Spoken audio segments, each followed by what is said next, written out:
जन्मों जन्मों के पाप कर्म नाम में बैठते ही उसके कटने शुरू होते हैं। इस जन्म में किए गए पाप कर्म संत पीर फकीर प्रार्थना करके कटवा देते हैं और जन्मों जन्मों के पाप कर्मों के लिए राम का नाम उसे सौंप देते हैं कि सुमरण करता जा, तेरे पाप कर्म कटते जाएंगे और मालिक की दया में रहमत के लायक तू बनता जाएगा। जो लोग सुमरण करते हैं, जो लोग भक्ति इबादत में चाहे थोड़ा समय क्यों ना हो लगाया करते हैं, उन्हें फल लाजमी मिलता है। कोई भी दिन ऐसा ना जाए जिस दिन उस मालिक की भक्ति ना की हो। समय आने वाला खुशियों का कारण बन जाएगा अगर आप मालिक के नाम की भक्ति करेंगे, अगर आप मालिक के नाम का जाप करेंगे। इंसान हर समय खोया रहता है बाल बच्चे परिवार में, हर समय खोया रहता है मोह ममता में, हर समय खोया रहता है लोभ लालच में, खोया रहता है काम वासना अहंकार में। पर सच्चाई यही है, सिवाय दुखों के, सिवाय दर्द के, कोई भाग्यशाली होगा जो बच पाता होगा, वरना इनसे दर्द ही मिलता है। उदाहरण के तौर पर अब बच्चों को पालते हैं, पोसते हैं, बड़ा करते हैं।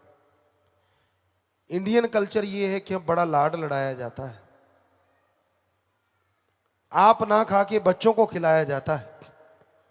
हम आजकल की बात नहीं करते, आजकल तो शायद ऐसा ना हो, लेकिन हमारा कल्चर ऐसा है।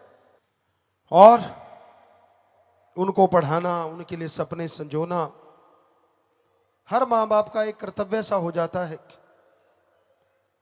और माँ बाप ऐसा करते हैं।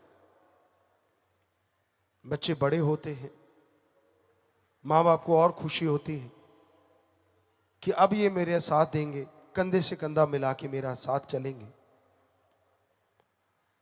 और बच्चे बड़े होते हैं, उनकी सोहबत गलत हो जाती है, उनका संग गलत हो जाता है, तो कंधे से कंधा मिला के साथ देने की बजाय वो आपका कंधा झुका देते हैं। कंधे से कंधा मिला के चलने की बजाय वो आपके रास्ते को अवरुद्ध कर देते हैं और रास्ता रोक देते हैं। फिर जो दर्द होता है, माँ बाप ना तो किसी से शेयर करते हैं क्योंकि अपनों ने दिया है, और ना ही सहा जाता है, तिल मिला के रह जाते हैं और उनके ऊपर कोई असर नहीं होता। गुरु नानक देव जी के समय की बात या किसी और संत गुरु सहवान के समय की बात है, किसी ऋषि मुनि के समय की बात, हमें पूरा ख्याल में नहीं। तो उनके पास एक सज्जन गए, कहने लगे जी भक्त कैसा होता है? मैंने तपस्या की है, मैंने त्याग किया है, पर मुझे भगवान की प्राप्ति नहीं हुई। अजी भगवान छोड़िए, मुझे तो आपके अलावा कोई भक्ति नहीं मिला। तो संतों ने कहा, फलां जगह एक दुकानदार है, वो बड़ा तगड़ा भक्त है, तू उसके पास जा, वो तुझे ज्ञान देंगे, वो तुझे बताएंगे भक्ति क्या होती है। अब एक त्यागी ब्रह्मचारी कहलाने वाला भेज दिया उसको एक गृहस्थी के यहां। वैसी आग लग गई कि यार मैं बड़ा कि वो बड़ा, पर संतों ने कहा है तो इसका मतलब कोई तो बात है। पर अंदर गुस्सा कि मैं तो त्यागी तपस्वी हूं और मुझे कहा जा रहा है कि गृहस्थी के पास जाओ अगर भक्ति सीखनी है तो वो सज्जन वहां गया। उसने सोचा पहले इसका पता करवाता हूं, गांव वालों से पूछा, औरों से पूछा, पूरा उसका बायोडाटा ले लिया। उसके पास गया, कहने लगा जी मुझे गुरुजी ने भेजा है, संतों ने भेजा है, आप बहुत अच्छे भक्त हैं उनके। उसने हाथ जोड़े, जी कौन सा अच्छा भक्त, उनकी कृपा है इसलिए भक्त हूं, मेरे में कुछ भी नहीं है कि मैं भक्त कहलाऊं, पर उनकी रहमत इतनी है कि मैं भक्त बन गया। यह बात सुन के उसे कुछ तो लगा कि यार इसमें अहंकार तो है ही नहीं, मैं फटने वाला हूं अहंकार से। पर उसने फिर पूछा कि आपके बच्चे कितने हैं? कहने लगा जी एक ही बच्चा है। अब वो त्यागी जो था, ब्रह्मचारी जो था, वो गुस्से हो गया, लाल पीला हो गया। कहता आप झूठ बोलते हो? कहने लगा नहीं। कहता मैं अभी पूछ के आया हूं, आपके तो 4 बच्चे हैं। तो शाहूकार हंसने लगा, कहने लगा इसीलिए आप भक्त नहीं बन पाए। ब्रह्मचारी को और गुस्सा आ गया, यार मुझे कह रहा है ये। कहता झूठ तुम बोलते हो और मुझे कहते हो भक्त नहीं बन पाए। कहता फिर बैठ चाय पानी पी, बताता हूं तुझे। बताने लगा, बच्चे तो 4 हैं, लेकिन मैं उन्हें बच्चे नहीं मानता। 2 मेरे बच्चे हैं, वो ठगी मारते हैं, बिजनेस करते हैं, बेईमानी करते हैं, लोगों का खून चूसते हैं। मैं सिखाता हूं, मेरे गुरुजी ने सिखाया है कि हक हलाल की करके खाओ, पर वो ठगी, बेईमानी, भ्रष्टाचार, राम नाम की परवाह नहीं करते। तो कहता एक और है आपका। कहता वो सारी बुरी आदतें, उसमें नशा वो करता है, वेश्यावृत्ति वो करता है, बुरे कामों में वो जाता है। तो कहता फिर एक जो और है जिसको आप कहते हो मेरा बेटा है। कहता वो मेरे वाली दुकान पे बैठता है, हक हलाल की खाता है, सुबह मैं सुमरन पे बैठता हूं, मेरे से पहले उठ के मुझे भी उठाता है और खुद भी सुमरन पे बैठता है। 10वां दसौंद 15वां हिस्सा हम लोग निकालते हैं, वो दीन दुखियों की मदद में खुद जाके लगा के आता है। जितने गुरुजी ने बताए वचन हैं 100% उन पे अमल करता है। तो हे ब्रह्मचारी जी, मेरी निगाह में तो मेरा यही बेटा मेरा बेटा है, जो रूहानियत में मेरा साथ देता है, जो मेरा नाम रोशन कर रहा है, जो मेरे साथ चल रहा है। जन्म देना पड़ता है क्योंकि भगवान का हुक्म होता है। लोग एक एक बच्चे के लिए तड़फते रहते हैं, पर भगवान का हुक्म होता है तो बच्चे तो पैदा होते हैं, लेकिन सारे बच्चे खुद के नहीं होते। बस वही बच्चा अपना होता है जो रूहानियत में साथ देता है। यही 100% सच था, सच है और सच रहेगा। कड़वा बहुत है, तो यही हकीकत है आज के दौर की। भाइयों बहनों,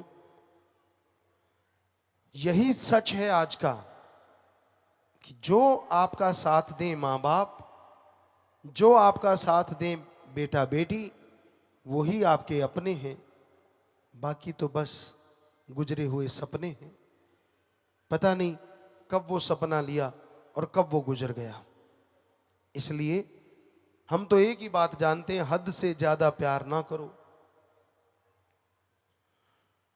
वो कहते हैं हद से ज्यादा बोलना और हद से ज्यादा चुप या चूप अच्छा नहीं होता।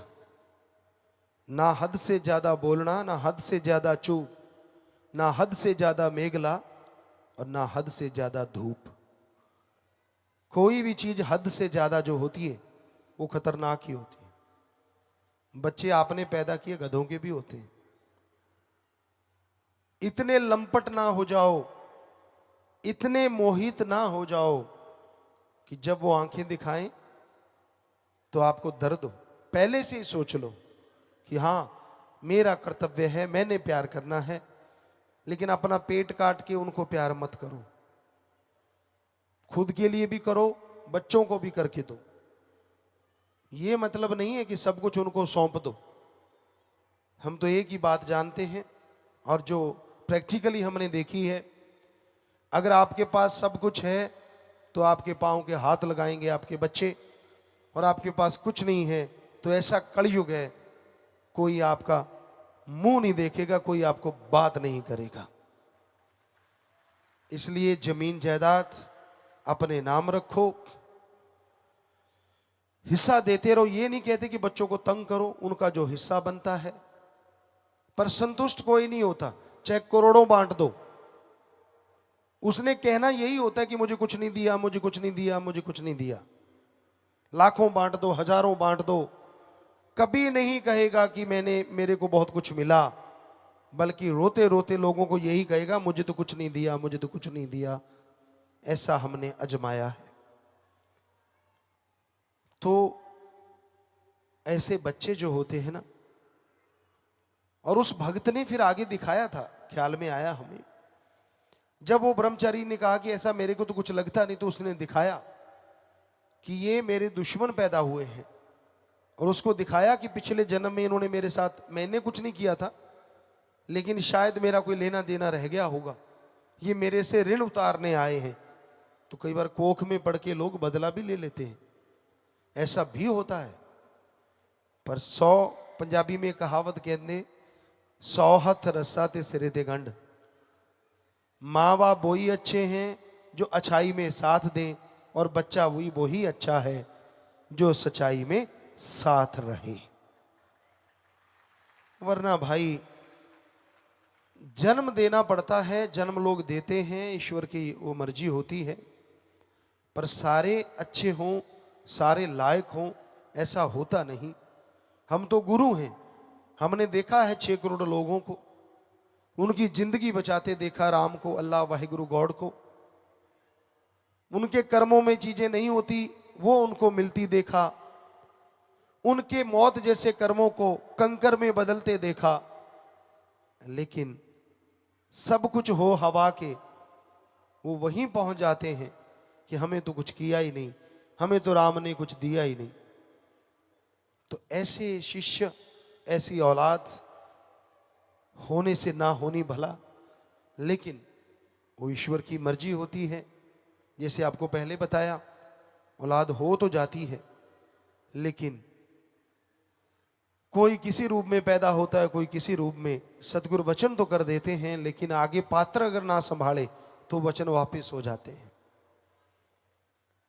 एक बच्चे को मिलने को दिल करता है, आपको सच्ची बात बताते, 6 करोड़ लोग हैं आप, हमारे बेटे बेटियां, उसको मिलने को बड़ा दिल करता है जो राम नाम की बात पूछता है, जो राम का सवाल पूछता है, जो भक्ति इबादत की बात पूछता है, जो हंस के बात करता है।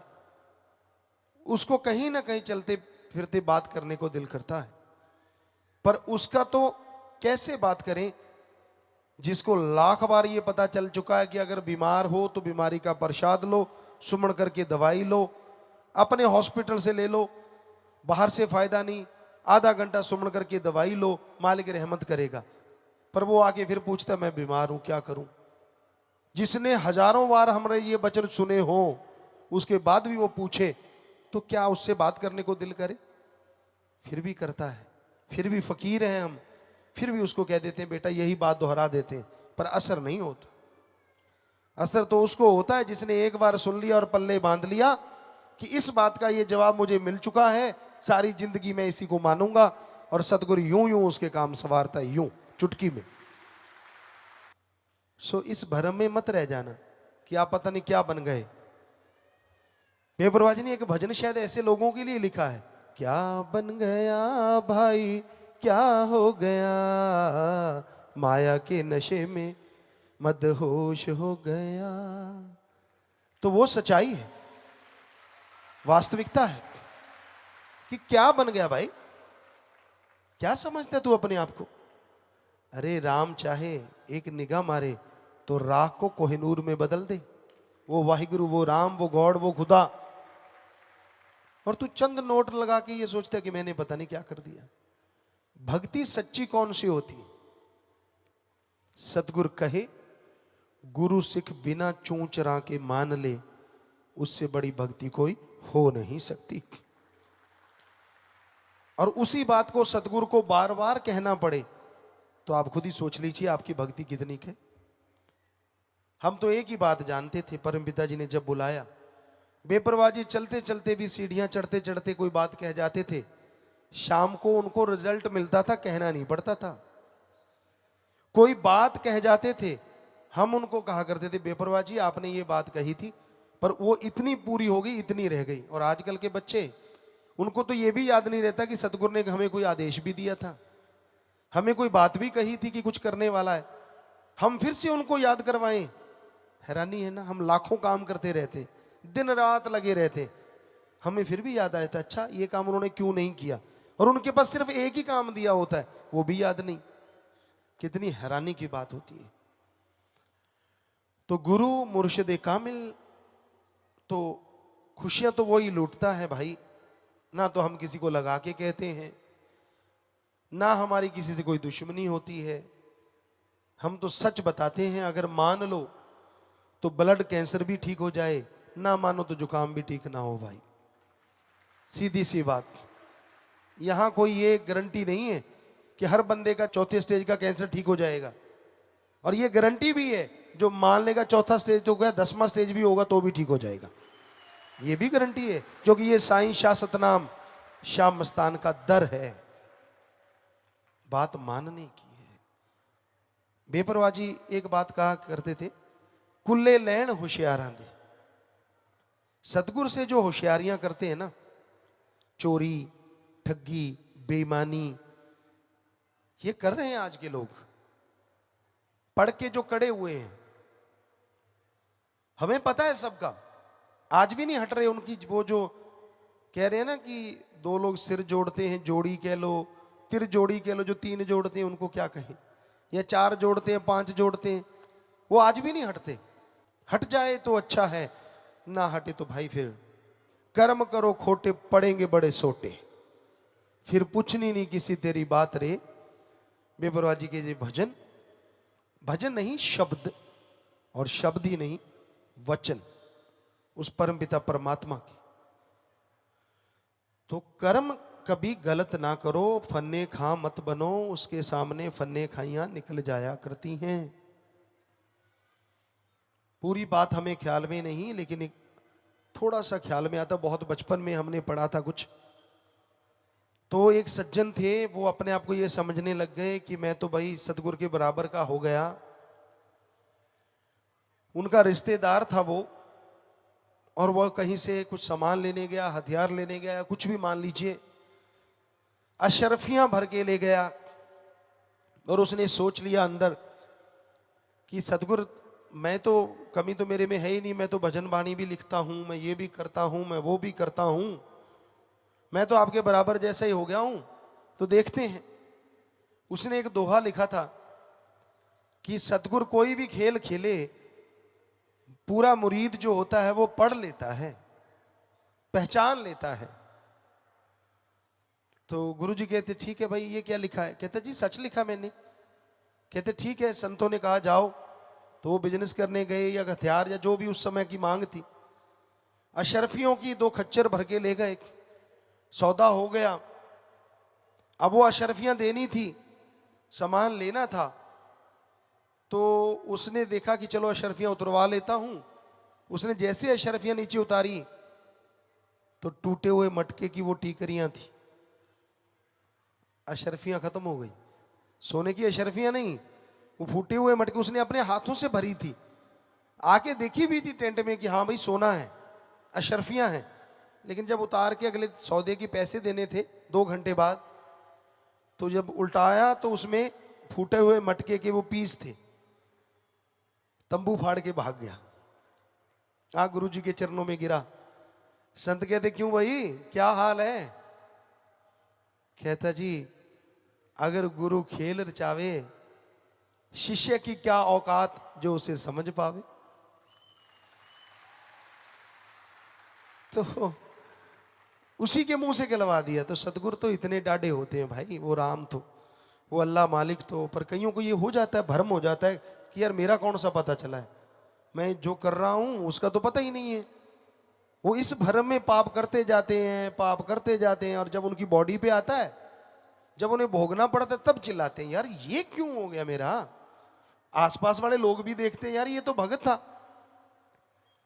अब अंदर का तो मालिक को पता ना कि क्या ये अशरफियां उठा रहा था या ठीकरियां बना रहा था, तो वो तो सतगुरु जानता है ना। तो इसलिए क्यों आप सतगुरु को अजमाते हो, क्यों अल्लाह वाहिगुरु राम से परीक्षा लेते हो? उसको परीक्षा दे नहीं पाओगे, लेनी तो बहुत दूर की बात।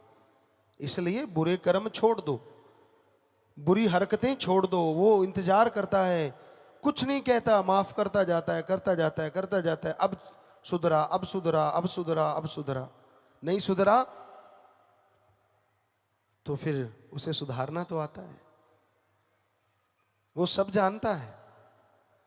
पर अच्छा हो आप अपने आप सुधर जाओ, आप बुरे कर्म छोड़ दो, मालिक की भक्ति में लिव लगाओ। उसको बुद्धू ना समझो, वो सब जानता है, पर वो दया का सागर होता है अल्लाह वाहिगुरु राम, कि बंदा कभी तो सुधरे, बंदा कभी तो सुधरे। नहीं सुधरे तो भाई फिर वो कर्मों का बोझ उठाता है और दुखी होता रहता है। तो हमारा बताने का ना तो आपको डराने का कोई मकसद है, ना आपको गलत रास्ते पे चलाने का कोई मकसद है। हमारा मकसद सिर्फ एक ही है कि सतगुरु के जो मुरीद हैं वो अंदर बाहर से हमेशा माला माल होते रहें, खुशियों से लबरेज होते रहें। ऐसे कर्म ना करें जिसकी वजह से उन्हें दुख भोगने पड़े, और ऐसे कर्म करें जिनकी वजह से उनके दुख पहाड़ से राई बन जाएं और वो खुशियों से माला माल हो जाएं।